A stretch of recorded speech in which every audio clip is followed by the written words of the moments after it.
Olá, tudo bem? Você conhece a expressão ganhou, mas não levou?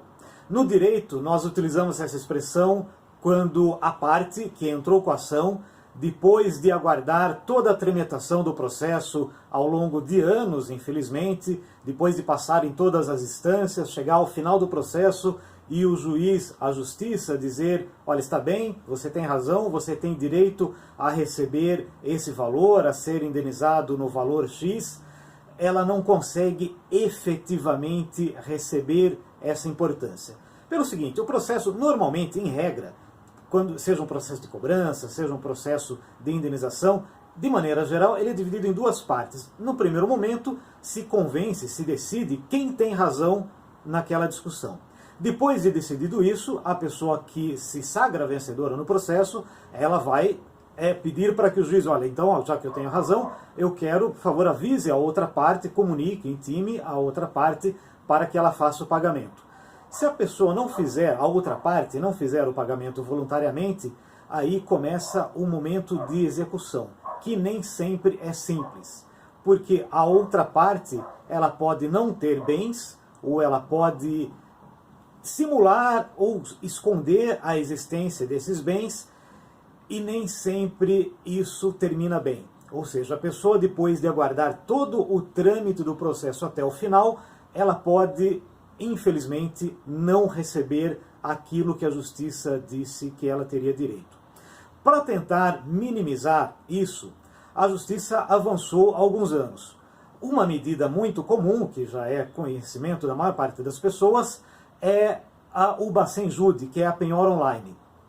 Se a pessoa não paga voluntariamente, lógico que eu estou simplificando aqui, porque existe todo um trâmite, todo um cuidado, um procedimento próprio para ser observado, mas se a pessoa não paga voluntariamente, depois das oportunidades em que é dado, o juiz determina que seja feito uma penhora, um bloqueio online na conta bancária da parte devedora, da parte que não quis pagar voluntariamente o valor que era devido no processo. Mas isso já não tem se mostrado efetivo, eficaz em alguns casos. E aí tem surgido algumas outras possibilidades para que a parte que venceu no processo possa efetivamente se apropriar do valor que ela tem direito. Essas medidas ainda são controversas, nem todos os juízes acatam e elas não são aplicadas. Mesmo os juízes que entendem que isso é possível, eles autorizam isso de forma muito cuidadosa, muito caso a caso. Eu vou explicar quais são essas possibilidades. Uma delas é o bloqueio do cartão de crédito da pessoa devedora. O entendimento é, olha, se a pessoa não tem dinheiro, se a pessoa não tem recurso para pagar, então ela não tem por que se utilizar de um cartão de crédito.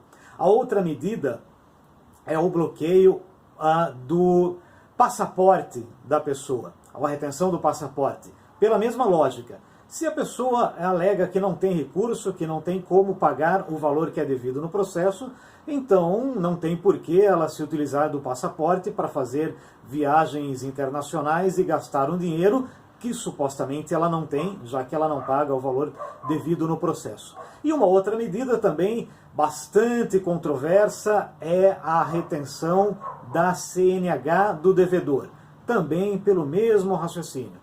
Se a pessoa não tem dinheiro, não dispõe de recursos para pagar o valor devido no processo, então ela também não deve ter recursos para viajar e se utilizar do veículo. Como eu faço questão de reiterar, são medidas excepcionais, medidas que o judiciário ainda não se posicionou de forma clara, de forma definitiva, eu diria, da possibilidade de se utilizar, mas em alguns casos é o caso de se pensar. Então, se você tem um processo que já se esgotou todas as possibilidades de receber da outra parte, é o caso de você ver com o seu advogado se talvez essas medidas poderiam ser utilizadas para tentar, numa última medida extrema, receber o valor que você tanto se empenhou depois da longa duração do processo.